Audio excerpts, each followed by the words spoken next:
esfera gastroenterológica por la frecuencia y por que es una emergencia el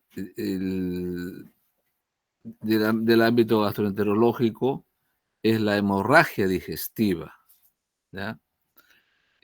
A grosso modo, uno puede dividir la hemorragia digestiva alta y baja. Clásicamente se describía la hemorragia digestiva alta como aquella que ocurría por encima del ángulo de Treitz y se caracterizaba básicamente por hematemesis y melena. Y la hemorragia digestiva baja, que era principalmente del colon, eh, se caracterizaba por hematoquesia o rectorragia. Recientemente, como vamos a ver, se, se trata de subdividir también como una hemorragia digestiva media a aquella que está circunscrita al intestino delgado.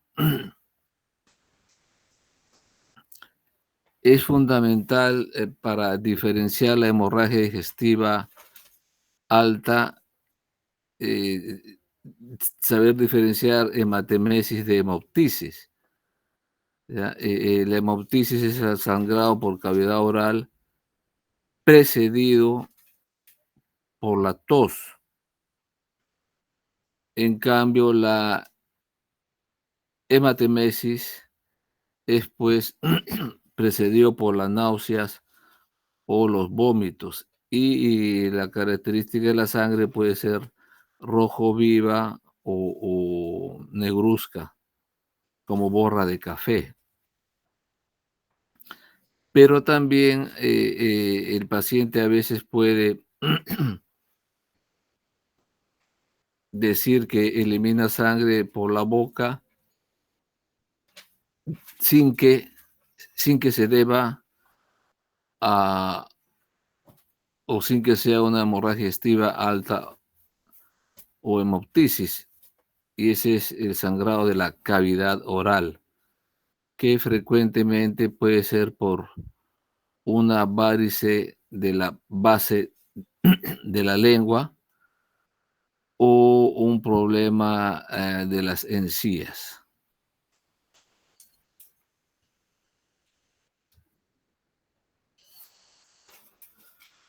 Bien, la hemorragia digestiva puede ser aguda o crónica. En la aguda, el paciente va a tener básicamente cambios hemodinámicos, ¿no? Le va a bajar la presión arterial, que incluso si este sangrado es muy significativo, el paciente se puede chocar, ¿ya? Puede venir desmayado o lo traen los bomberos al hospital, ¿no? Esa es la verdadera emergencia. En cambio, la crónica, el paciente puede tener mucho tiempo de enfermedad presentando básicamente melena. Al examen clínico el paciente va a estar pálido, ¿ya? O como hemos visto ahora cuando ha finalizado esta epidemia del COVID, paciente que ha tenido rectorragia por un año, año y medio y no venía al hospital, ya cuando se liberaron el problema del COVID, el paciente venía pues por rectorragia de un año y medio, 2 años, ya venía por anemia crónica. Bien, en las definiciones ya hemos adelantado algo, ¿no? Sobre la hematemesis, la hemoptisis y el sangrado de cavidad oral. Eso uno debe de tenerlo bien presente y preguntarle bien, bien al paciente, ¿no?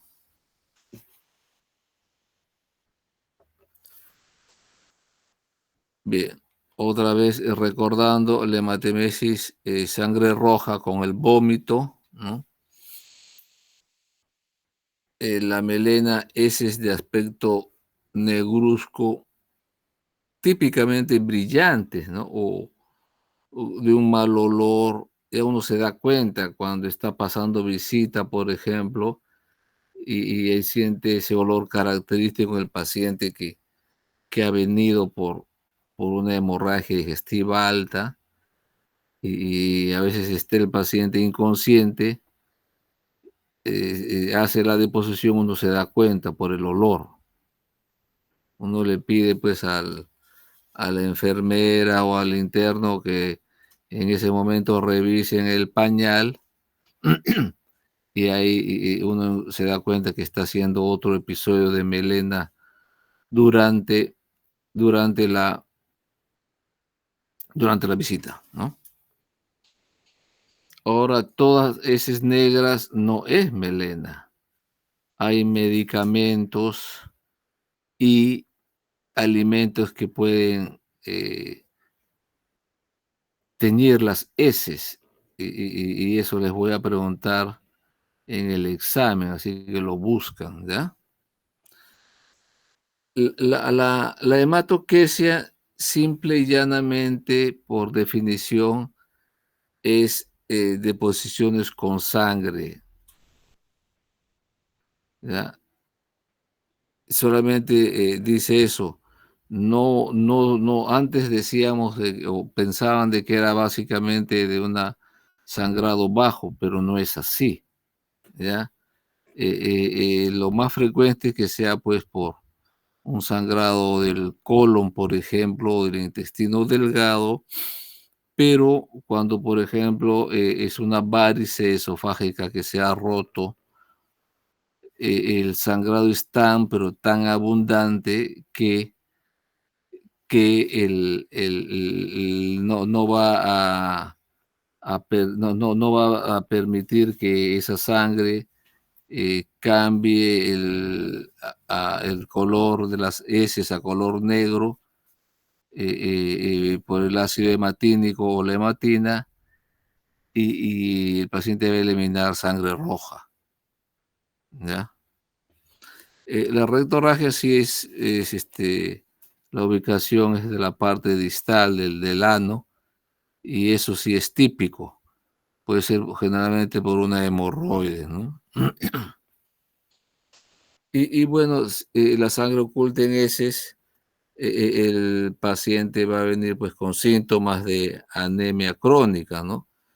Cansancio, palidez y este sangrado que va a ser intermitente por mucho tiempo, va a ser de cualquier ubicación del tubo digestivo.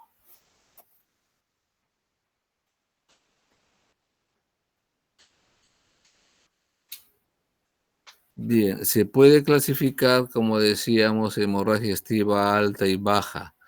Y la hemorragia digestiva alta, a su vez, en términos prácticos, se clasifica por origen de una hipertensión portal, o sea, varicial y no varicial, ¿ya? Que es, por ejemplo, una hemorragia digestiva por una úlcera o por una neoplasia.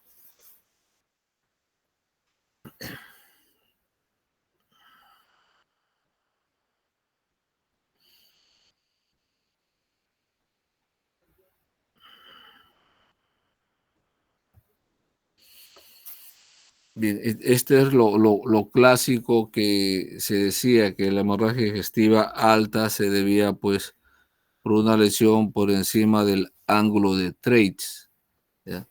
Endoscópicamente uno puede llegar fácilmente hasta la segunda porción del duodeno, pero haciendo maniobras uno puede conseguir que el endoscopio llegue hasta la cuarta porción del duodeno, o hasta más o menos el ángulo de Treitz, ¿no?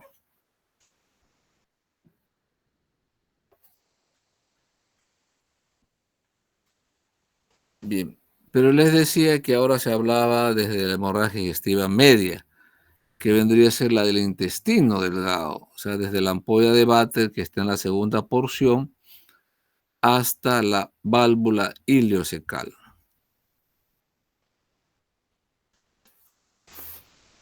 Y la hemorragia digestiva oculta hay que diferenciarlo de la hemorragia de origen oscuro.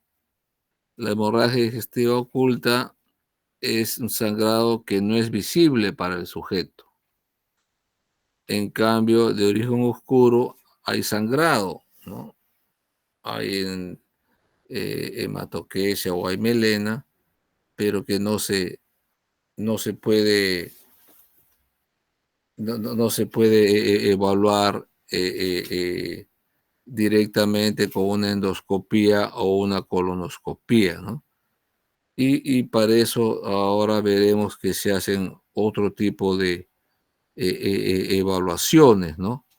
Como la cápsula endoscópica o el enteroscopio.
Bueno, no sé en verdad por qué se ha quedado en la imagen 7, en el slide 7.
¿Cuánta es la cantidad mínima de sangre en tubo digestivo para que se presente melena? Depende del libro que ustedes lean y en general varía de 50 a 100 centímetros cúbicos. Habíamos dicho que otros alimentos o medicamentos pueden producir heces negras. Los medicamentos son el sulfato ferroso y el medicamento que sale en los comerciales, el bismutol o las sales de bismuto. ¿Ah? Y de los alimentos es la ingesta pues de relleno o de sangrecita. La beterraga lo que hace es teñir un poco de color rojo más bien a las heces. Ya. ¿Cuánto tiempo? Es la siguiente pregunta. Tiene que estar la sangre en el tubo digestivo para que tenga melena. Lo mínimo es 8 horas. ¿No? Y ¿a qué se le conoce como melena residual? Es cuando uno le hace, por ejemplo, una endoscopía al paciente y encuentra que ya no hay signos de sangrado en ese momento, pero al día siguiente puede hacer otra vez deposición negra. ¿Y cuántos días puede durar? Hasta 3 días.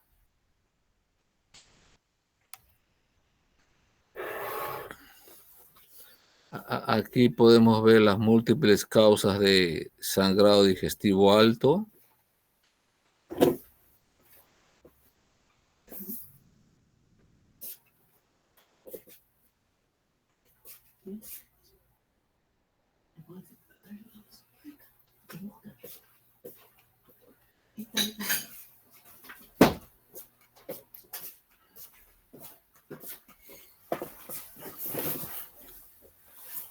La más frecuente y de lejos es pues la asociada a la úlcera péptica, que puede ser por el famoso Helicobacter pylori o por el uso indiscriminado de antiinflamatorios.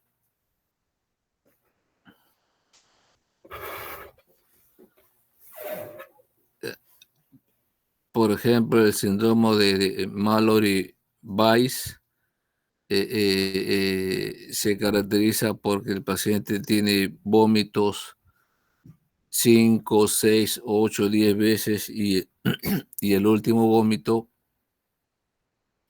ya es con sangre. El Mallory-Weiss es la consecuencia de la enfermedad que le ha provocado el vómito. Ya, no es pues que uno encuentre el Mallory-Weiss, lo diagnostique, pero hay que buscar la causa que ha provocado el Mallory-Weiss. Ya, el Diulafol o Diulafa, porque creo que es francés. El paciente no tiene ningún tipo de dolor o ardor epigástrico y directamente hace el sangrado digestivo, que usualmente es profuso. Bien, aquí vemos otra clasificación donde también nos sirve pues para ver las otras causas de sangrado por hipertensión portal. No solamente hay varices del esófago, hay también el estómago, en el duodeno.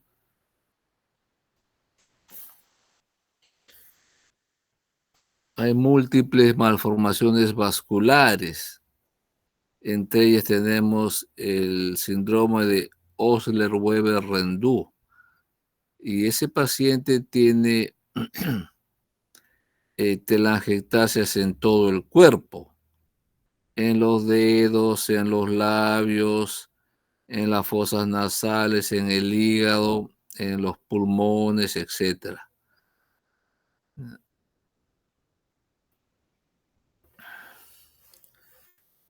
A veces también el paciente puede sangrar por la ingesta de un cuerpo extraño o luego de cuando uno hace encuentra un pólipo, que es un tumor benigno, uno por endoscopía lo puede resecar, pero a veces luego de esa extracción del pólipo o polipectomía puede sangrar, ¿no?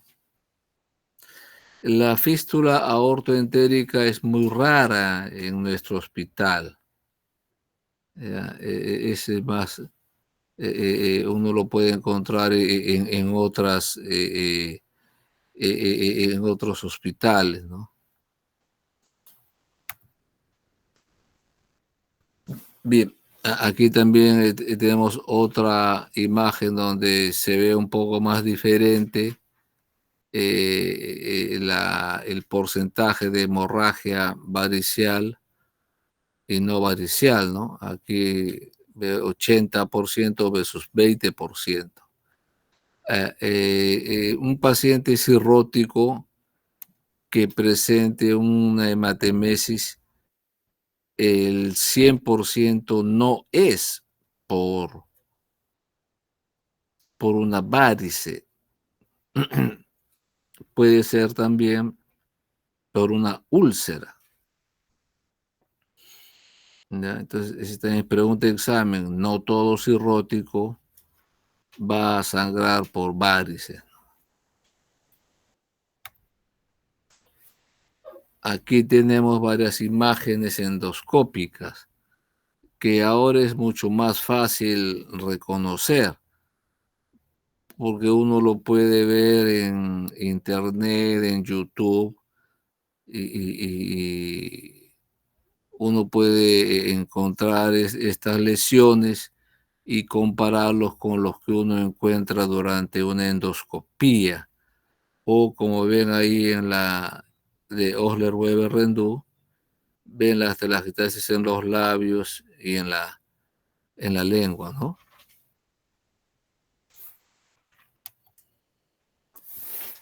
Bien,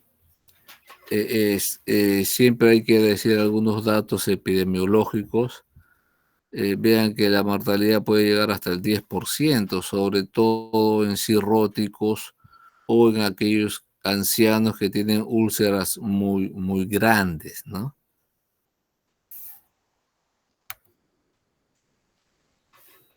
Y este también para que vean la frecuencia, ¿no? Ya habíamos mencionado lo más frecuente es la úlcera péptica. Algo que hemos vuelto a ver ahora nosotros después de mucho tiempo es la deformación eh, vulvoduodenal o deformación pilórica en pacientes con úlcera, debido a que, volviendo a lo que decíamos de la época del COVID, el paciente no venía al hospital. Entonces se automedicaba y lo que veíamos nosotros hace 25 o 30 años, estamos volviendo a ver ahora, ¿no?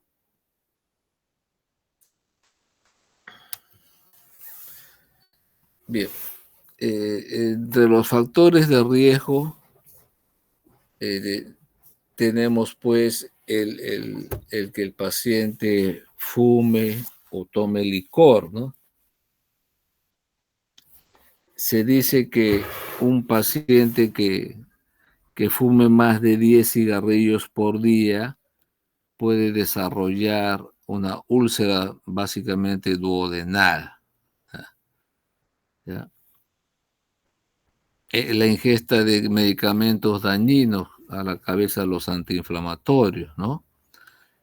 Eh, el dato que dice lesiones neurológicas agudas y quemaduras extensas es para que recuerden lo que antiguamente se hablaba de las úlceras de Cushing y las úlceras de Curling. ¿Ya? Úlceras de Cushing, se ha hablado de pacientes con lesiones neurológicas agudas, hipertensión endocraniana, y las de Cushing por quemaduras extensas, ¿no? Pero, y decía, una era predominio duodenal, otra era predominio gástrico, pero en realidad ahora que hay la endoscopía, nosotros vemos en quemados o en pacientes con hipertensión endocraniana úlceras a cualquier nivel, no solamente en el estómago, el duodeno, incluso encontramos en el esófago. Y el esófago incluso el paciente ha podido tener una gran caída del hematocrito, una gran hipoperfusión sistémica que prácticamente ha necrosado el esófago. Y cuando uno hace la endoscopía encuentra un esófago gris o negro por la necrosis. Y eso se denomina, bueno, ahora ya se le conoce obviamente como esófago negro. ¿Por qué? Porque el esófago se ha necrosado, ¿no? Se ha necrosado. Bien. Algunos pacientes también con úlceras de estrés, que es el término genérico, ¿no? A las úlceras de Cushing, de Curling, o sea, de quemaduras extensas, de lesiones neurológicas, de cirugías cardíacas, de pacientes sépticos, es como ahora se conoce, ¿no? Las úlceras de estrés, ¿ya? De úlceras de estrés, ¿no? En la insuficiencia renal también a veces hay lo que se llama la gastritis urémica, ¿no? El Helicobacter pylori ya hemos mencionado anteriormente también, ¿no?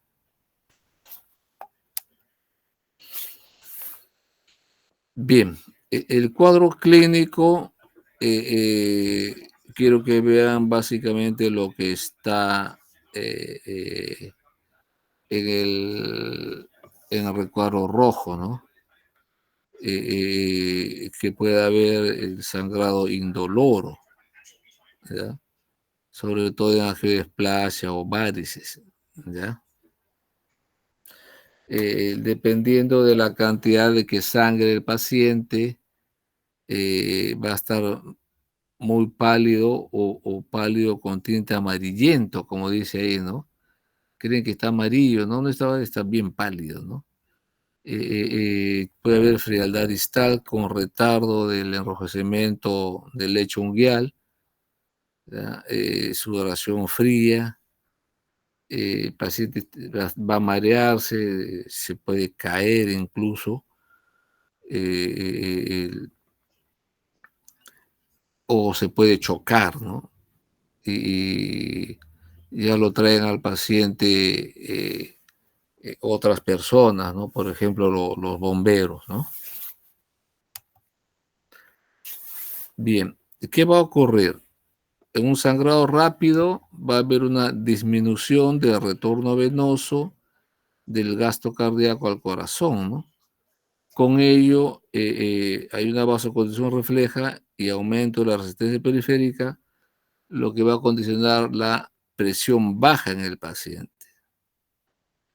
Si este sangrado es abundante y más del 20%, puede provocar mareo, náuseas y puede llegar incluso hasta el síncope del paciente, ¿no?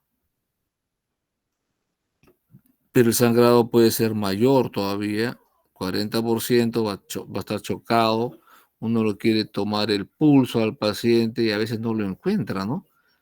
¿Por qué? Porque el pulso periférico está muy, muy débil, ¿no? La piel está fría, sudorosa y muy pálido. ¿Ya? Esto es lo mismo, ¿no? Vean, ante la pérdida de volumen hay una fase de la energía compensadora. Esta fase se debe, eh, o sea, se presenta para garantizar que haya flujo sanguíneo básicamente al cerebro y al corazón, ¿ya? Y esto condiciona la vasoconstricción periférica y espláncnica y obviamente disminución de la diuresis. Por eso cuando el paciente está chocado, una de las normas es colocarle una sonda Foley para medir el débito urinario, ¿no? Bien, luego de la fase adrenérgica compensadora se va a activar el reflejo vasoconstrictor, ¿no? Y esto va a estar condicionado por alteraciones en los tejidos periféricos, ¿no? Disminución del gasto cardíaco y puede llegar a la fase de la descompensación y de ahí una fase irreversible y el paciente va a fallecer. Hay pacientes que sangran tanto que uno debe de reponerle lo que ha perdido la sangre, ¿no? Yo he llegado a ver pacientes a los cuales le han transfundido hasta 20 paquetes globulares, pero ya se sabe que eso no va a solucionarle el problema al paciente, ¿no? ¿Y por qué? Porque ya entra en una fase irreversible. Bien, esto es casi lo mismo que la parte fisiológica. Hay múltiples microhemorragias en los vasos pequeñitos, ¿no? Por ejemplo, cuando el paciente come, a veces inadvertidamente se pasa un pedazo de un hueso, ¿no? Pero eso es fisiológico, no va a ser muy significativo en el paciente. En cambio, esto ya se condiciona patológico cuando ocurre pues en vasos de mayor calibre o se ulcera la mucosa. ¿Ya? Uno endoscópicamente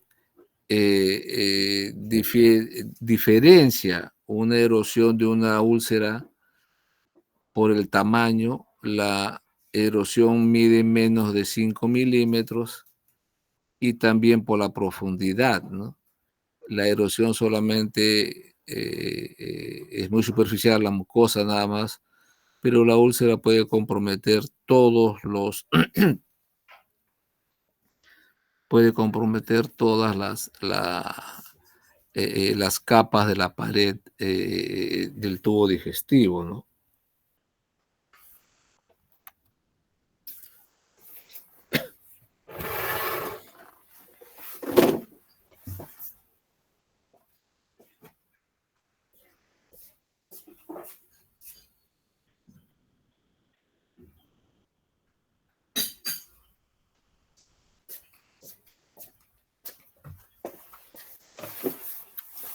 Bien, estas son cómo uno puede clasificar la hemorragia digestiva desde leve hasta masiva. Fíjense, en leve pierde un poco más de medio litro, hasta la masiva más de 2 litros, ¿no? Entonces uno va a ver cómo poco a poco la frecuencia cardíaca se va a ir incrementando, la presión arterial va a disminuir y el gasto urinario también va a ir disminuyendo, ¿no? Y el estado mental también, ¿no? Cuando el sangrado es leve, el paciente puede estar ansioso nada más. Cuando ya es de clase 3 entra en confusión y el grado 4 va a estar el paciente letárgico. Ahí les he puesto un par de preguntas, ¿no? ¿Sirve colocar la zona nasogástrica? La respuesta es depende de dónde estén trabajando. Si trabajan en un hospital donde hay una unidad de hemorragia digestiva, probablemente no necesiten el colocar la sonda.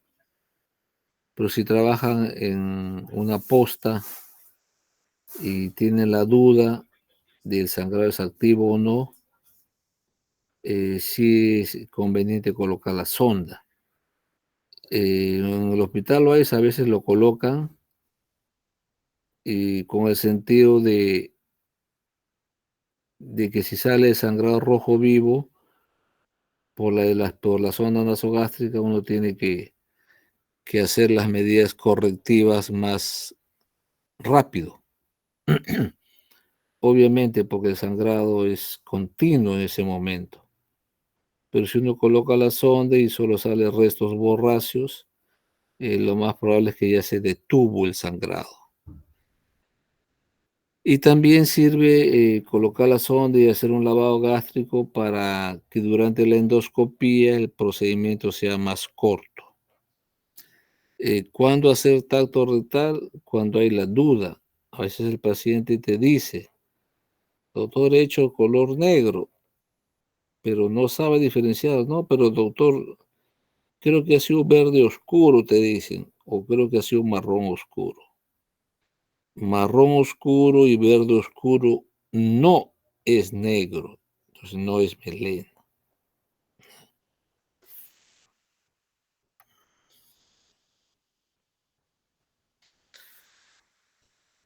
Para el diagnóstico hay algunos exámenes de rutina.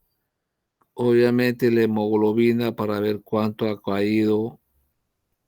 El hemograma nos ayuda a ver, a veces hay leucocitosis compensatoria. Perfil de coagulación, porque de repente está sangrando por una discrasia sanguínea. Si uno sospecha que es un paciente cirrótico, hay que pedir las pruebas hepáticas. Si es una hemorragia digestiva y hay la probabilidad de transfusión de sangre, obviamente hay que pedirle el grupo sanguíneo.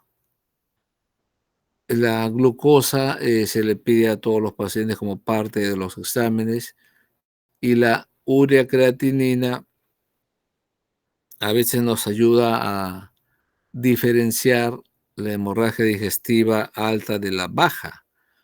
Por ejemplo, cuando el paciente se presenta con hematoquesia, si la urea está alta y la creatinina está normal, eso indica una hemorragia digestiva alta. ¿Ya? Por ejemplo, tiene urea 85, creatinina 1, es hemorragia digestiva alta. Pero si la urea sale 25, por ejemplo, y la urea 1, eso es una hemorragia digestiva baja. En el AGA nos puede servir rápidamente para evaluar el hematocrito, ¿no? Por eso también a veces se pide.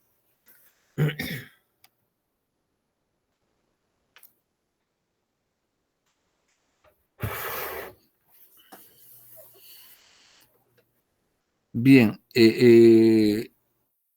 una vez que uno ya demostró que el paciente ha tenido hematemesis o melena,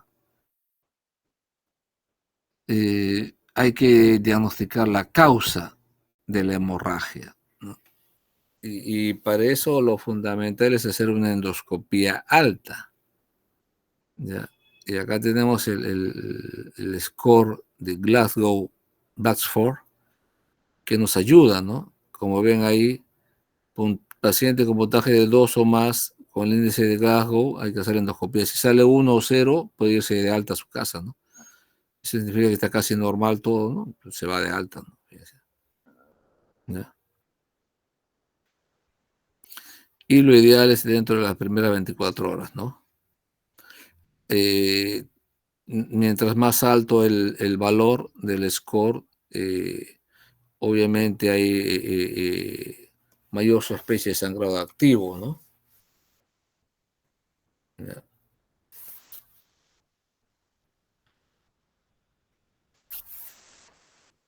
Bien, este nos ayuda para qué, este indicador. Para la recidiva de la hemorragia, para los días de estancia hospitalaria, la necesidad de transfusión y la mortalidad, ¿no? Obviamente a mayor puntaje, mayor mortalidad, ¿no?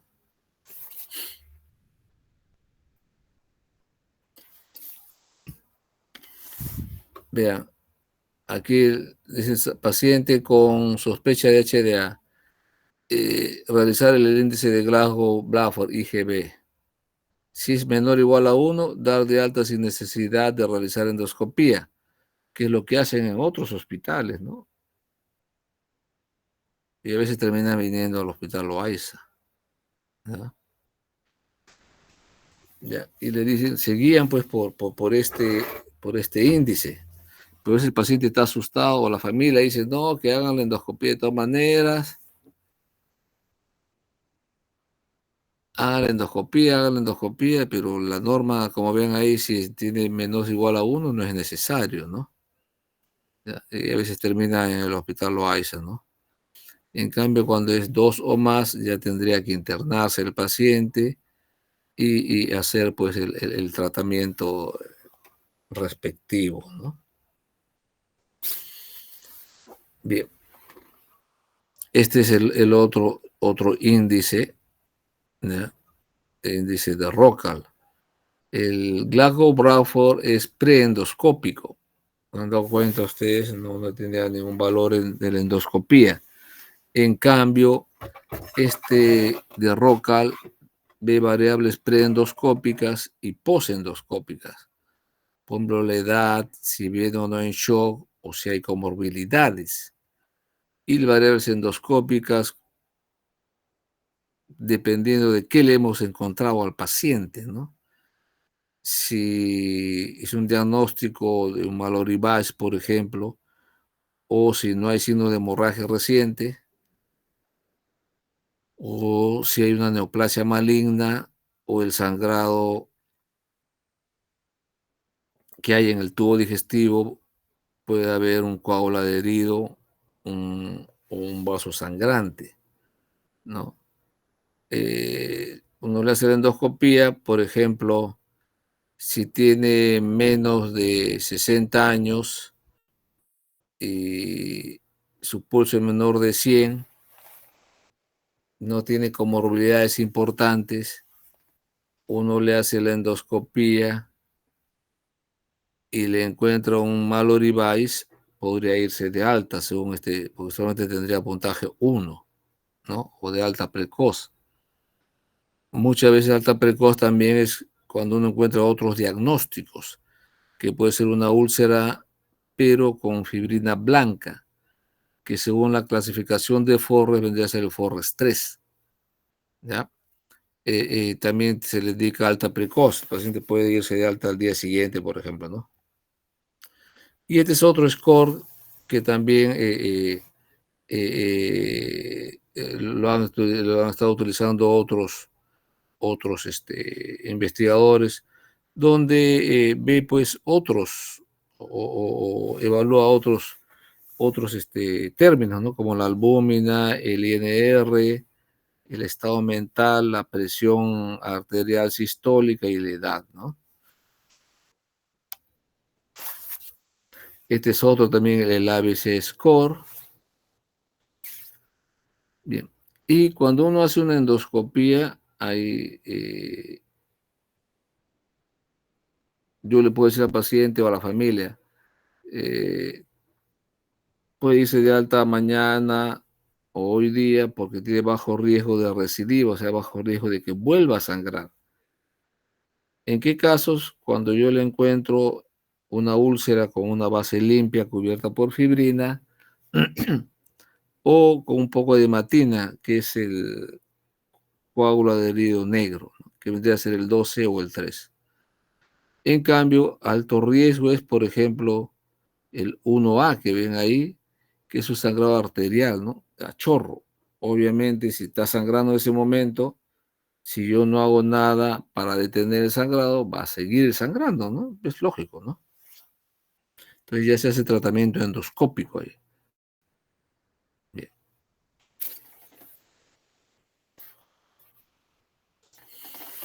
Vean, por ejemplo, estas lesiones, la imagen superior derecha, ese cráter ulceroso y ese chorro de sangre, ¿no? Que vendría a ser por el 1A.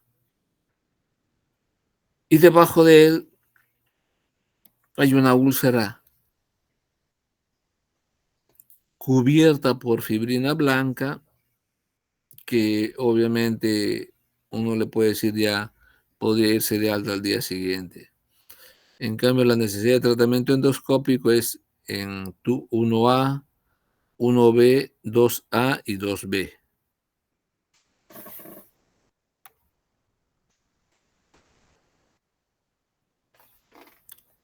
Bien, en cuanto a la hemorragia digestiva por hipertensión portal o varicial, ya se debe pues típicamente a una ruptura de una varice, pero también puede deberse a gastropatía hipertensiva portal, ¿no? Y como ven ahí, puede ser letal, más del 15%. Bien, en la fisiopatología, pues como ven ahí, va a haber hipertensión portal por aumento de la resistencia al flujo venoso, pre-intraoposhepático. Esto va a llevar a vasodilatación esplénica y sistémica, hipovolemia efectiva, activación de los sistemas activos y aumento del flujo portal. Y en determinado momento esa varice que puede ser esofágica, gástrica o duodenal puede romperse, ¿no? El diagnóstico hay que preguntar, ¿ya? Yo siempre les digo a mis alumnos, no solo de semiología o de clínica gastroenterológica, en esta especialidad hay que preguntar bastante, por eso se dan cuenta que estoy un poco ronco también, ¿no? Hay que preguntar, uno no puede dejarse llevar por un examen auxiliar, hay que preguntar bastante, ¿ya? Eh, por ejemplo, si tiene antecedentes de hepatopatía, ¿no? Ya saben, la principal causa es pues el alcohol, o ahora también hay virus B o virus C. ¿Ya? Yo recuerdo mucho en una interconsulta, los internos me dicen, doctor, acá hay un caso de gastro bien interesante para usted. Tenemos un cirrótico y no sabemos la causa, doctor. Ya le hemos hecho todas las pruebas de virus autoinmunes y no sabemos la causa de su cirrosis, doctor. Entonces yo leo la historia y veo que decía pues en la filiación, en la religión, que era testigo de Jehová. Entonces yo le digo, señor, ¿usted es testigo de Jehová? Sí, doctor, me dice. ¿Y desde cuándo es testigo de Jehová? Desde hace 3 años, doctor, me dice. Y yo le pregunto, ¿y por qué es testigo de Jehová? Ah, doctor, es que antes era bien borracho, pues. Pues ahí estaba, pues en la historia clínica era eso, había que preguntarle al paciente, ¿no? Probablemente el interno, cuando le preguntó si era la religión era testigo de Jehová, ya no le preguntó si tomaba licor, ¿no? Entonces hay que preguntar. Si uno no pregunta, el paciente no les va a decir. ¿Ya? Recuerden, el paciente no es estudiante de medicina, no es médico, ¿no? Por más que ahora fácilmente uno puede entrar a internet y buscar muchas cosas, a veces hay datos cerrados, ¿no? Entonces uno tiene que preguntar, ¿no? Clínicamente ya le mencionarán en la clase correspondiente los estigmas hepáticos, ¿no?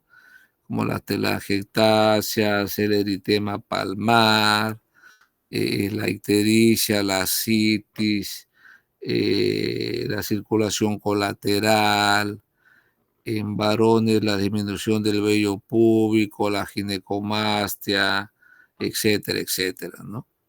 ¿Ya?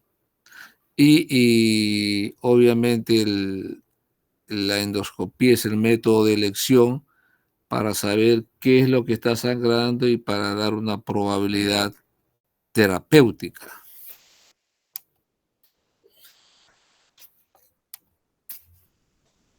Bien, y la hemorragia digestiva baja se habla, pues, ya habíamos mencionado, ¿no?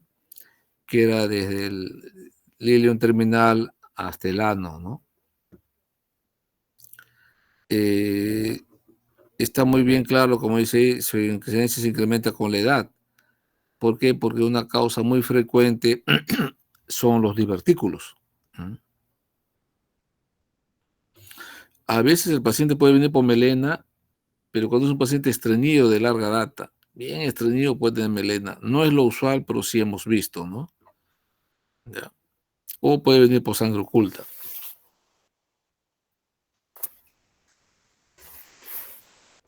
Bien, como ven ahí, puede ser oculta por sangrado lento y crónico. El test de sangre oculta en heces es el Tevenon, o ahora se hace incluso el test inmunológico de sangre oculta en heces.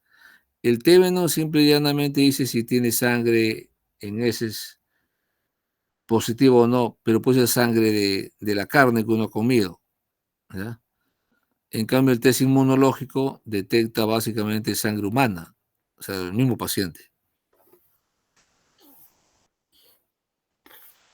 Puede ser moderada,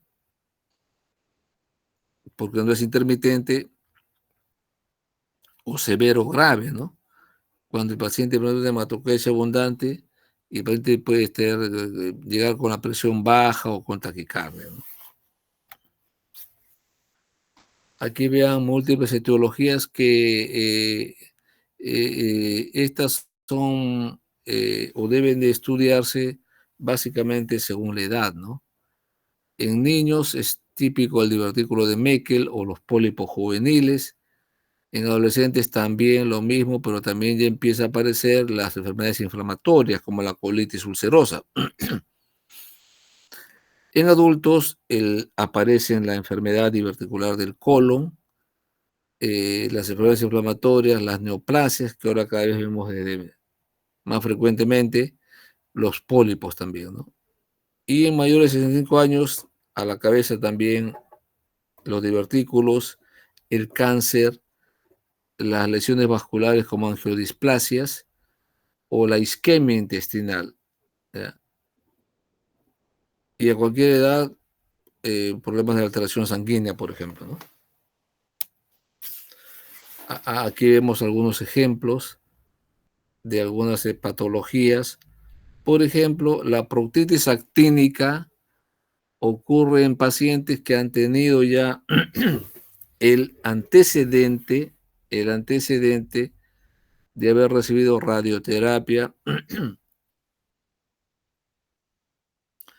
por ejemplo, por un cáncer de cervix, ¿no?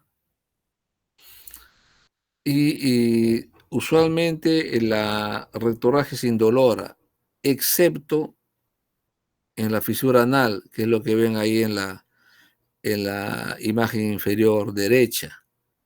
¿Por qué? Porque la fisura anal es una solución de continuidad, es como una herida que tiene el paciente. Y obviamente cada vez que defeque con dolor y con sangre, el dolor va a ser un síntoma cardinal para el paciente.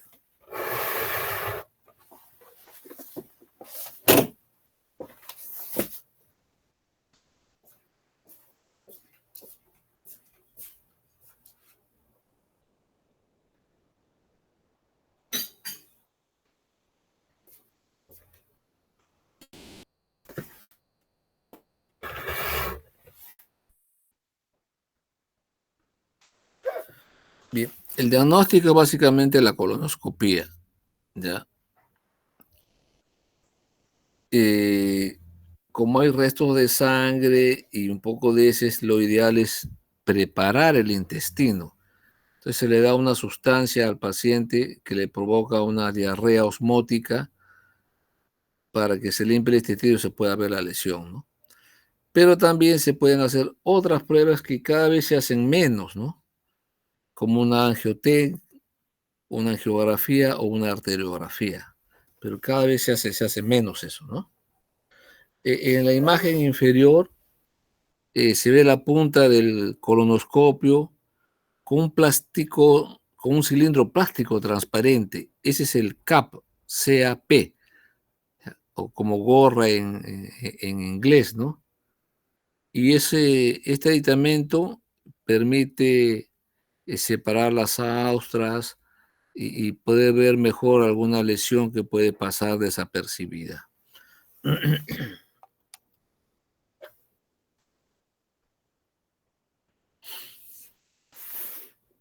Bien, pero también se puede hacer cápsula endoscópica, enterotomografía o enteroresonancia, ¿no?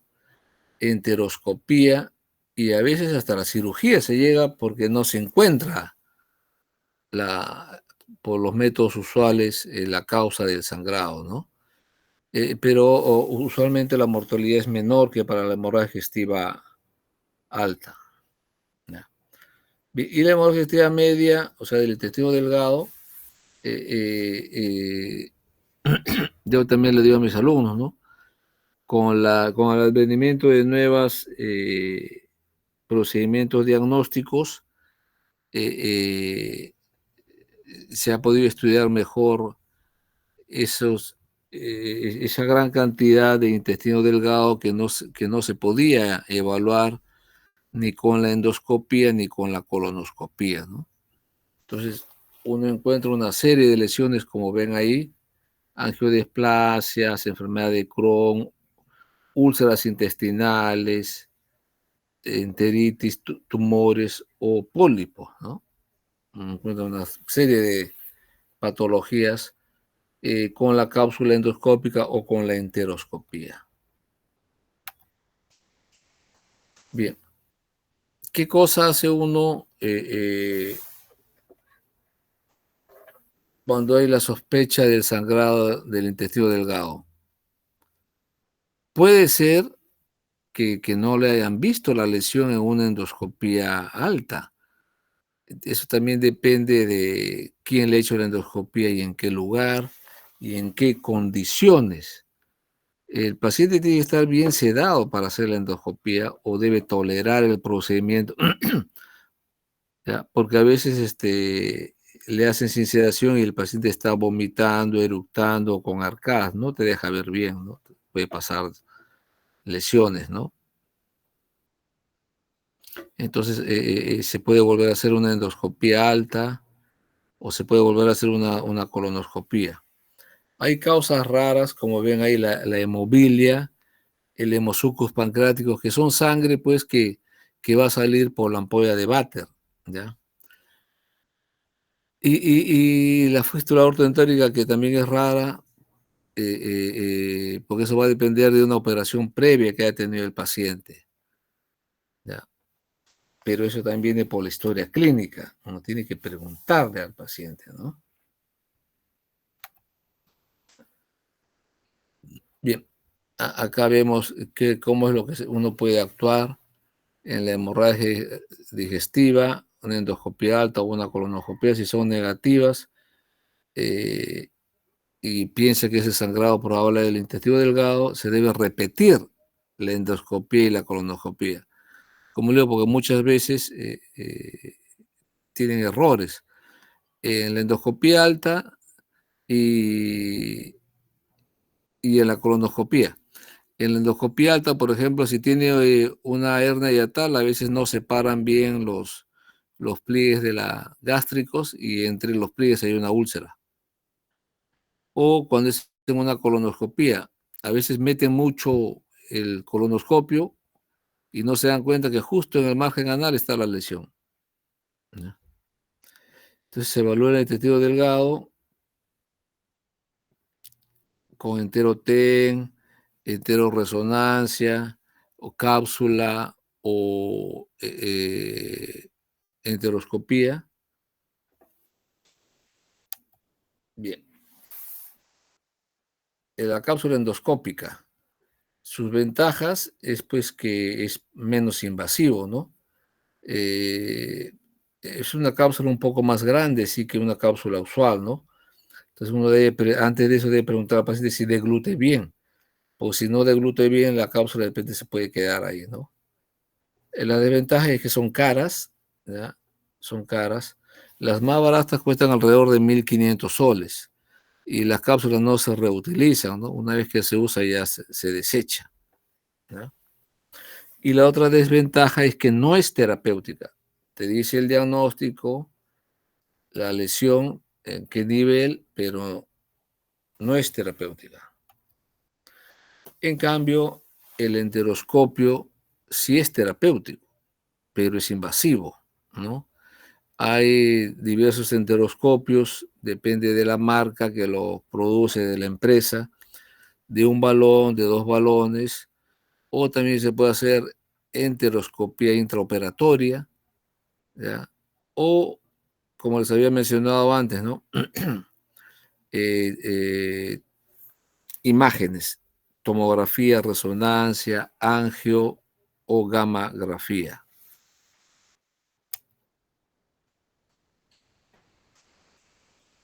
Bien, acá podemos ver sangrado extensivo del gas, si está estable o inestable. Si es estable, hay sospecha de toxicidad integral. Si no hay sospecha, se hace la videoendoscopía, ¿no? Si es negativa, se puede hacer una entero-TEN o entero-resonancia, luego una enteroscopía, ¿ya? Si está inestable, es preferible hacer una angiografía y esto permite incluso embolizar el vaso sangrante, ¿no? Si el sangrado es recurrente, se puede repetir los procedimientos cuando a veces uno no ha encontrado la lesión, ¿no? Pero si ya no hay sangrado recurrente, solamente observar y darle obviamente suplemento de hierro, ¿no? Bien. Y con estos nuevos equipamientos, la cápsula endoscópica o el enteroscopio, eh, los expertos se han tratado de, como habían visto, ven lesiones pequeñas y diferentes que nunca antes habían visto, ¿ya? Los expertos, como ven ahí, han hecho una terminología de estas lesiones vasculares, ¿no? Como angiectasias, parche eritematoso, el red spot, flebectasias o angiectasias diminutas, ¿no? Bien, muchas gracias por su atención, muchachos. Espero no haberlos aburrido. Si hay alguna pregunta, estamos acá gustosos.